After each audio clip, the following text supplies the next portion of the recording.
Hey everyone, and welcome back to Remember This Tech. Today we're going to answer the question on whether or not you need a super modern CPU in today's games. We're going to find out if you can game on the i5 2500K CPU.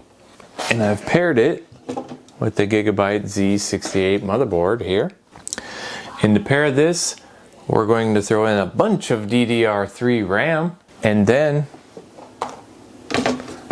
the 2500K chip. We're going to combine that chip with a ID cooling CPU cooler. I've used their products before and they use really pretty good for heat pipes. Plus this one's got some cool RGB. And we're going to power the whole setup with the Segotep, I guess that's how you pronounce it. GM 750 watt, fully modular gold power supply. And we're going to pair this with a Radeon 6700 XT 12 gig card to make sure it's got a little bit of room to stretch its legs and see if we can get some modern gaming going on in this system. Let's get this build rolling and let's start stress testing this CPU and see how much we can overclock it and maybe squeeze a little bit more out of this and whether or not it's still a relevant CPU in 2023. I'm excited. Come on, let's go.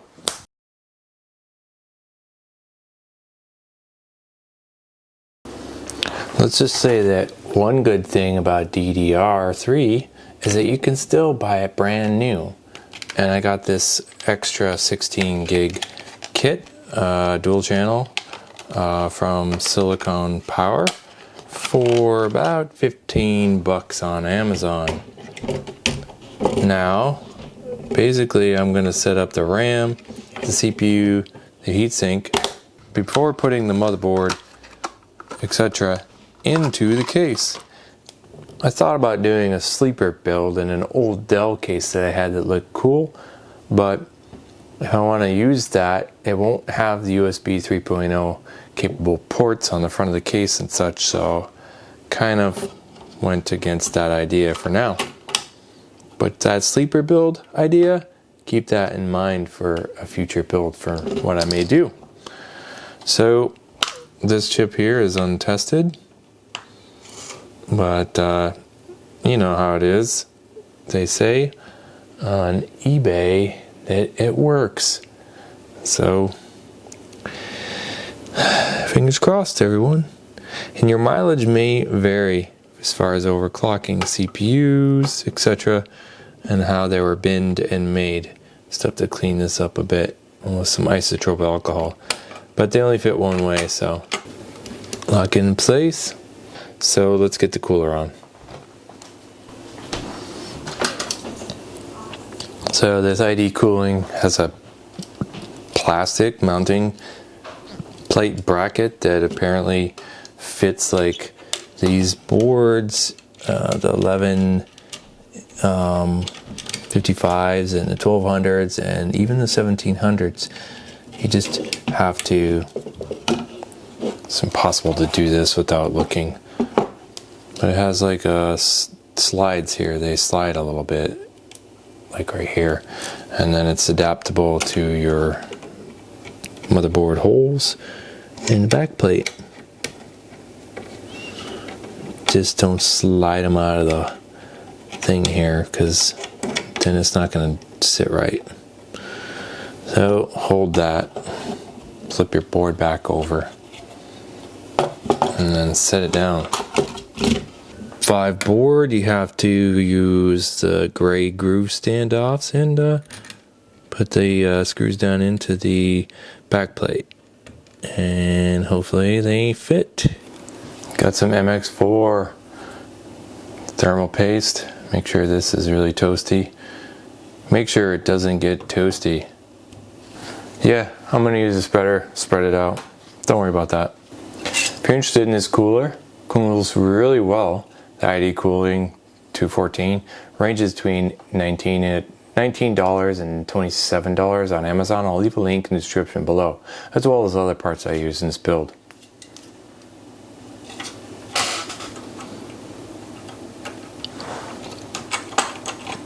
This is my twist method. Pretty good. And then flip it around the other way. And there you go. We need to ensure that we get good cooling on this board, because with the CPU being overclocked, we need all the cooling we can get.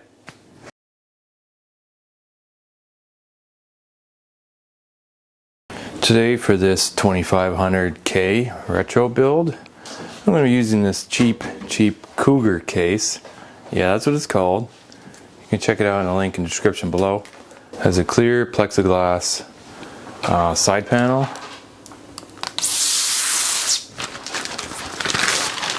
And I'm going to have to add a couple fans, but maybe I'll put some RGB in there. So let's get this stuff in the case, route the wires, power supply, and come on, let's go. So I got some of these thermal white fans, they're LEDs. I'm gonna try some of these, at least one or two, get some colors in here. This board doesn't support LED fan headers, but we'll see what we can do with these. I just need some airflow. Yes, it has a bottom mounted power supply, but even mounting it down here, what I highly suggest is put in all of your modular power connections first before you secure it. Otherwise, you're not going to have a great time doing that in the small confines, and you can't see where these things go. So plug them in first. PCI Express, CPU power, IDE SATA. I don't have an IO shield plate for this board, but that's just the way things roll when you buy stuff from eBay. I am going to need a few more standoffs here. A couple more cable reroutes I can see, because this isn't going to roll very good.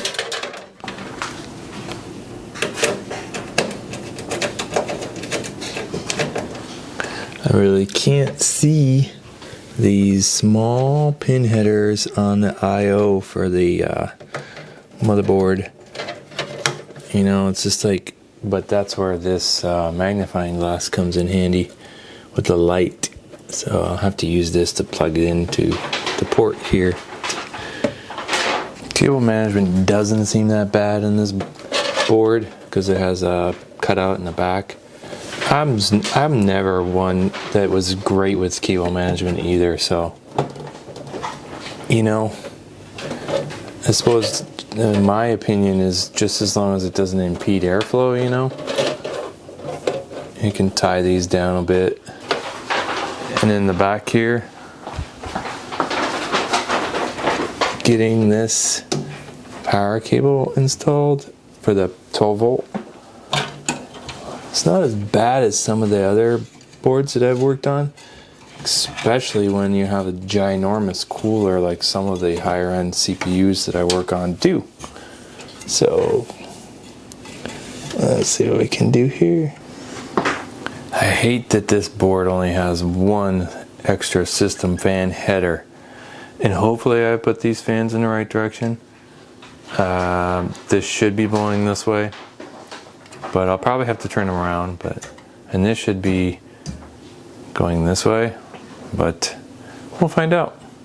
I'm going to put in this 6700 XT, which is as long as the case. Will it fit? It better fit. No, it'll fit just barely though.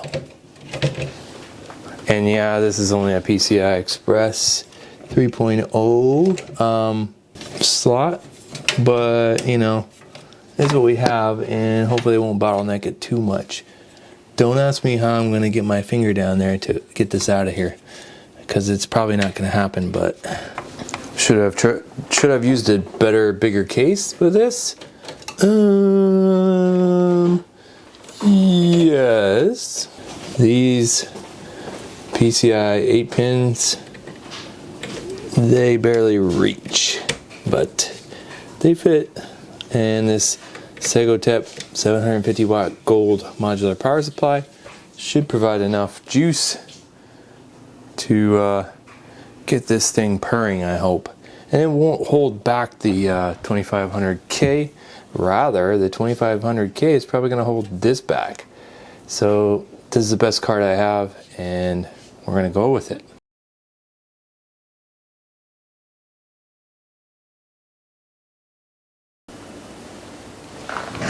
So some motherboards have the Q flash. This Gigabyte has a Q flash, the Z68 board. It's new enough where it does have that. What does that do? It gives you the capability to flash your BIOS without having an OS on the system. You can do it directly from the BIOS menu, in this case F8. Now make sure you have your BIOS bin file, your update, on a USB stick, and put it into the port on the back of your motherboard, one of the main ones. Don't put it in the front ports or anything like that. And make sure it's in there before you get into the BIOS. So we'll hit F8, Q flash, and it'll say, do you want to do that? And I'm like, yep. Now once that comes up, you should be in the Q flash utility, and you want to update from the drive, which is your USB drive.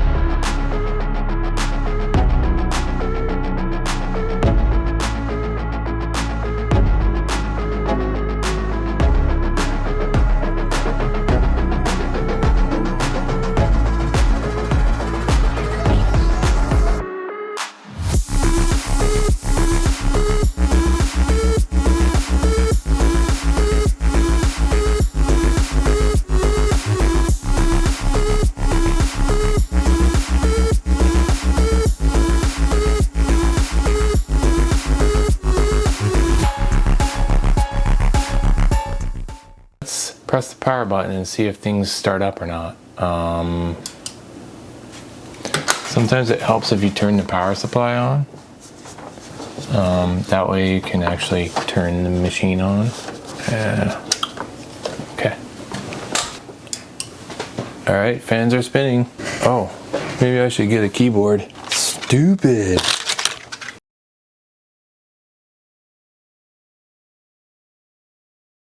It looks like we have a stable overclock at 4.3 gigahertz. I thought I turned off the turbo boost function, so we're going to do a benchmark for 3D Mark demo and see how the system fares. And then we'll go from there and we'll do Cinebench R23. So let's get on with the benchmarks. Let's go.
So we just got done with the TimeSpy 3D Mark test, and we got 8,086 with the overclocked i2500K, and we have the 6700 Radeon RX 12 gig card.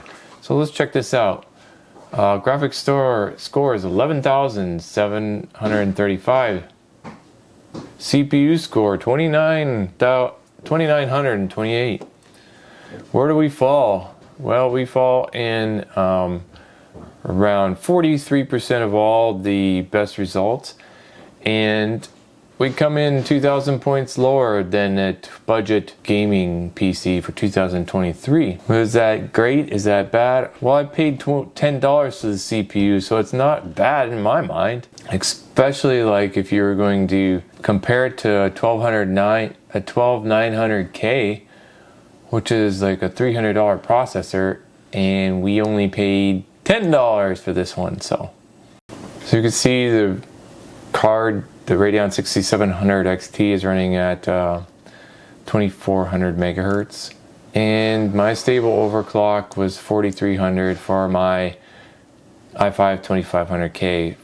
I'd have to play a little bit more with it, just voltages to get it higher, but I'm sure it can be done.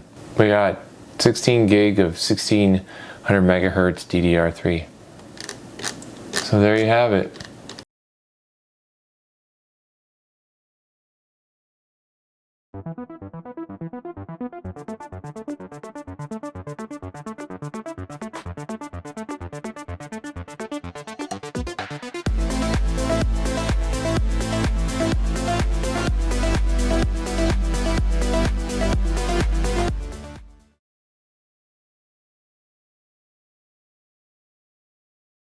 We're going to try to play Starfield on the i5 2500K. Is that a good idea?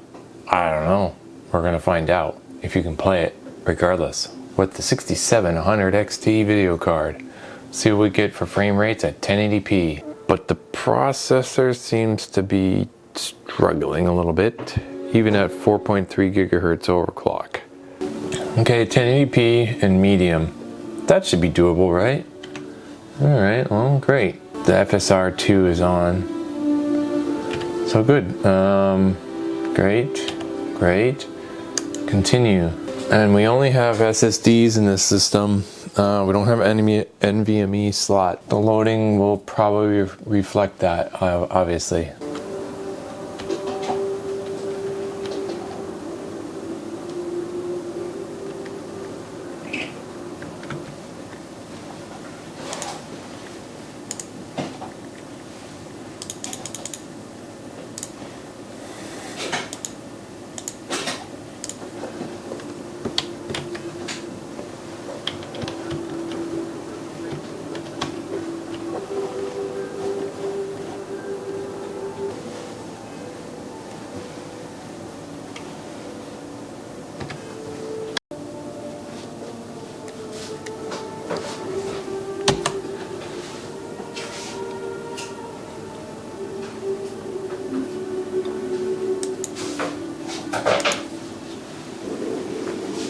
So you can play Starfield on this 2500K, but the CPU is pegged all the time, and pretty much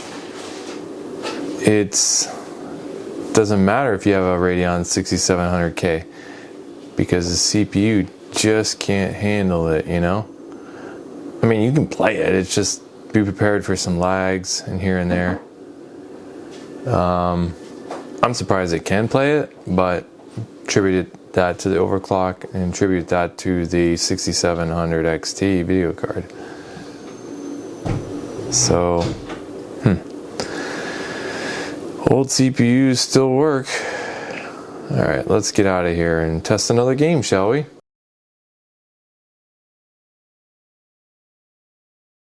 Alright, let's try and set the video to, 1920 by 1080, and we don't want minimum on, we don't want capped at 60. Alright, well, we turn that off, same thing. Alright, so let's go, let's see if we can get this to play. Wow, why do they have to do this stupid intro every time? Like, anybody cares. Especially me. I suck. I'm like level 1. Yeah. They put me, level 1 guy, with some level 30 people. Cool.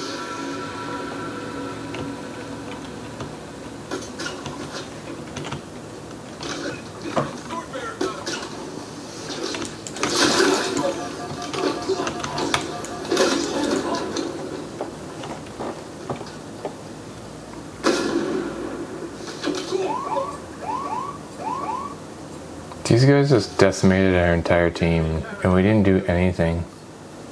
I think I killed one guy, that was it.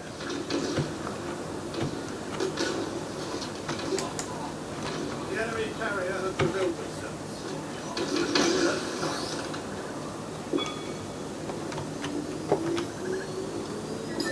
Flank return. Enemy flags in allied hands.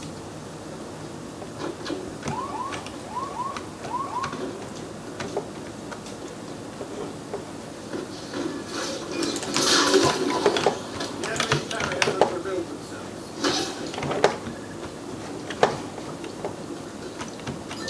Flank return.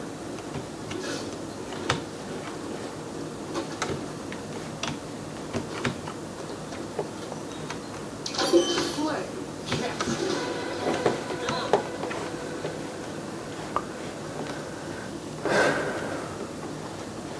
What am I getting, like capped out max FPS in this game? Forces have seized the enemy flag.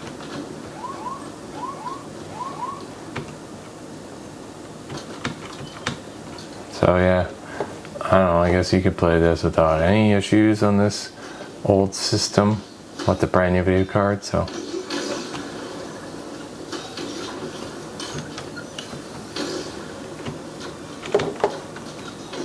Look there, enemy flag carrier.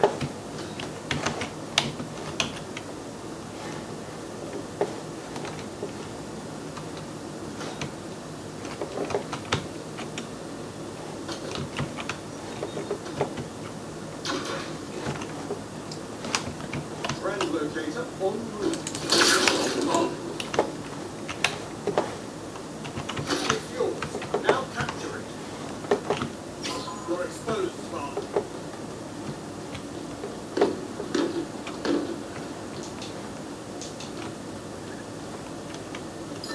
Flank return.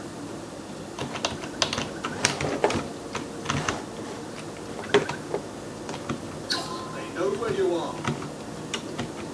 They take it. Alright, we don't need to watch this anymore, do we? Because, maxed out.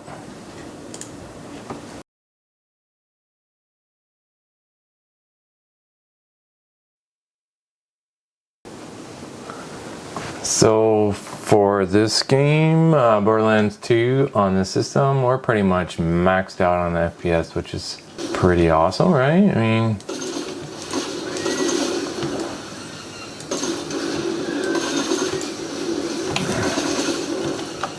I mean, you don't need much to max this game out, but I'm not sure I ever gotten this high in FPS before. But I'm pretty much going to attribute that to the video card, you know. CPU is really not taking a hit on this at all.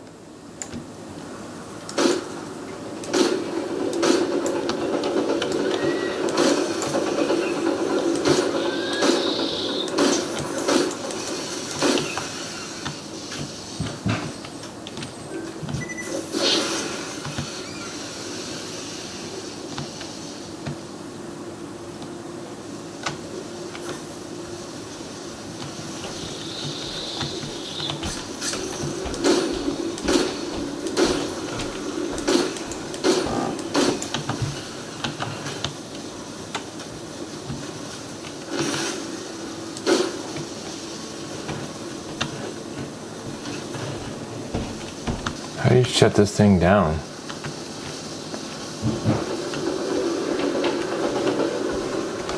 Oh, all the electricity.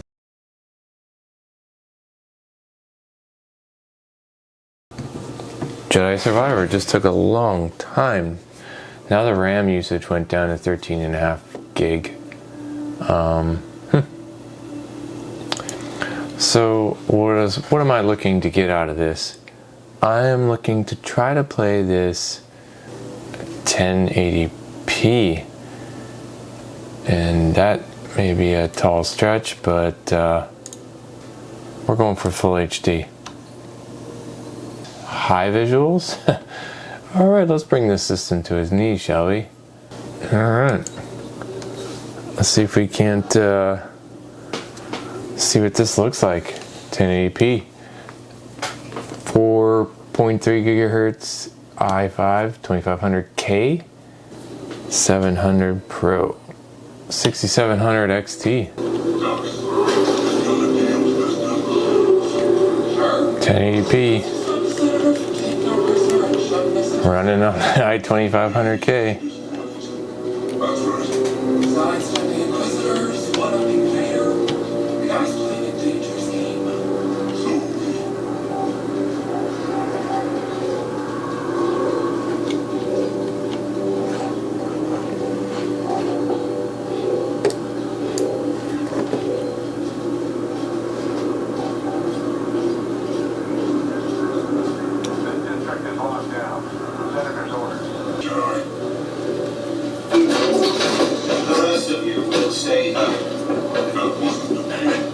Deals change. Not this one. I come along, we walk. Only you. The others must wait.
Alright, we're trying one more game, and we're going to try Red Dead Redemption 2.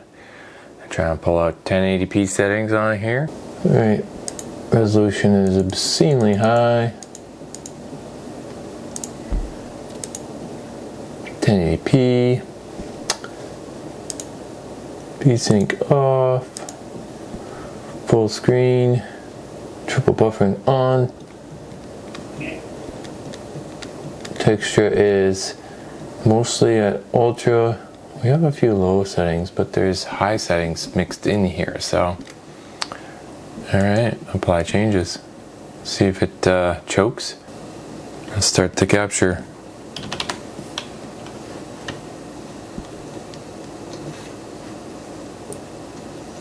.66 FPS. It's nighttime though.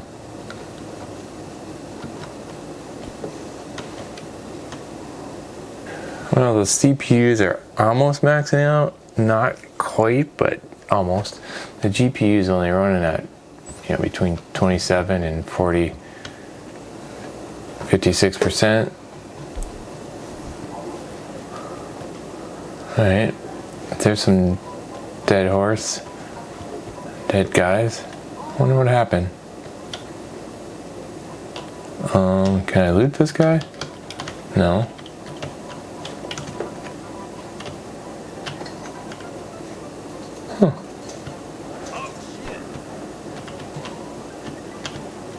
I guess I can loot them.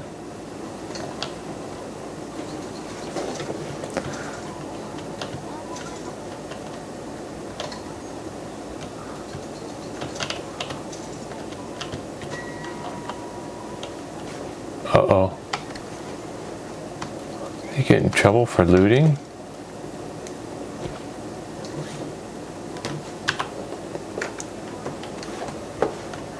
It's got everything in here.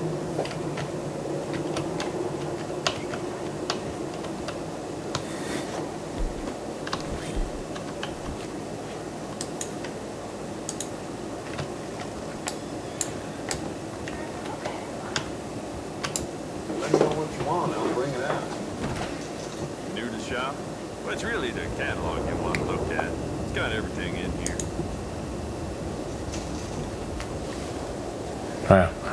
I don't think I have that kind of money. To handle this. I wouldn't sell her if she didn't.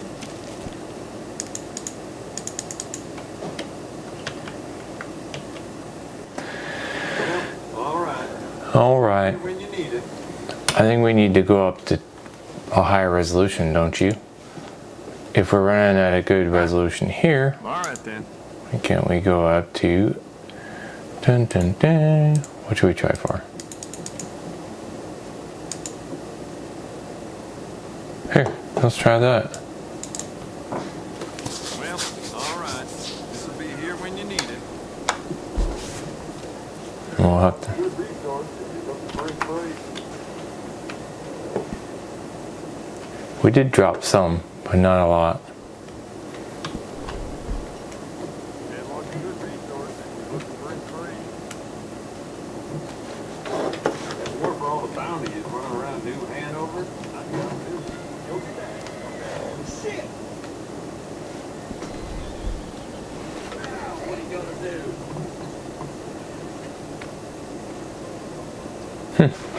Runs pretty smooth, man. This is nice.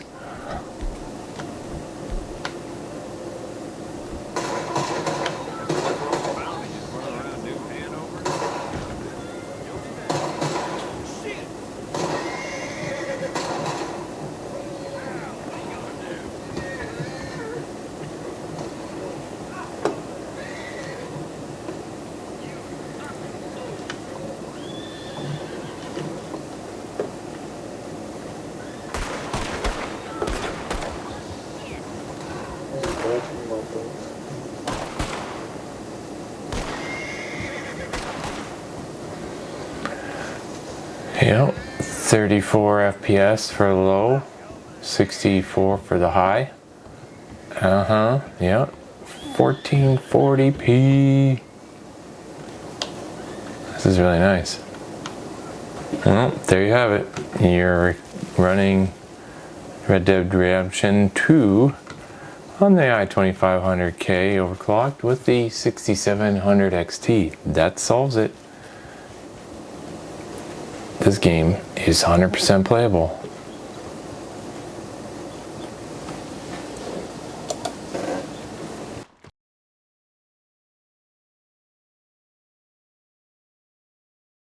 So my final thoughts on this i5 2500K system overclocked to 4.3 gigahertz. Well, that's just a modest overclock for these chips. They can go a lot higher. If I had more time, I could tweak it higher, maybe get a tiny bit more performance. The only game that I tested that gave me any problems, minor problems at that, was Jedi Survivor. Now, it topped out and used up all the 16 gig of system RAM. In that case, I would suggest adding 32 gig of RAM if you were going to run this setup. Now, Red Dead Redemption 2 was a surprise because we were running almost 60 FPS in some scenarios. At 1080p and even at 1440 it was running really nice, which was very surprising. Borderlands 2 was pretty much capped out, which was probably not a surprise to some. So overall, for the $10 to $15 that this chip will run you, or if you already have this system and you want to do a little bit of overclock and just put in a new video card to extend the life of your system, it's completely viable. Now, as we get into the really high demanding games where you want to play 4K, well, I can't guarantee you that you're going to be able to do that with this system setup and this chip, because the CPU just doesn't have enough cores. You're going to need a 6-core chip and newer instruction set and higher overclock turbo boost speeds. Plus, it has DDR3 memory, and most systems are running DDR4 and 5 nowadays. I wouldn't recommend just going out and buying this system the way it is just to buy it thinking you're going to save money, because with the motherboard at $30, system RAM at $15 to $16 for 16 gig, and then throw in the chip and then power supply, you're going to be up over $100. So at that point, you can get yourself a used 3200G AMD system a 550 motherboard, and you can definitely get a lot more performance nowadays out of that system. If this is your chip, this is what you have nowadays, and you want to squeeze more out of it, overclocking it and adding a video card like I did, it might give you a few more months for your gaming system until you can squeeze out a few more dollars to buy a more modern platform. So thanks for coming along and checking out this nostalgic supreme overclocking chip from back in the day, the i5 2500K. And thanks for watching. Remember this tech.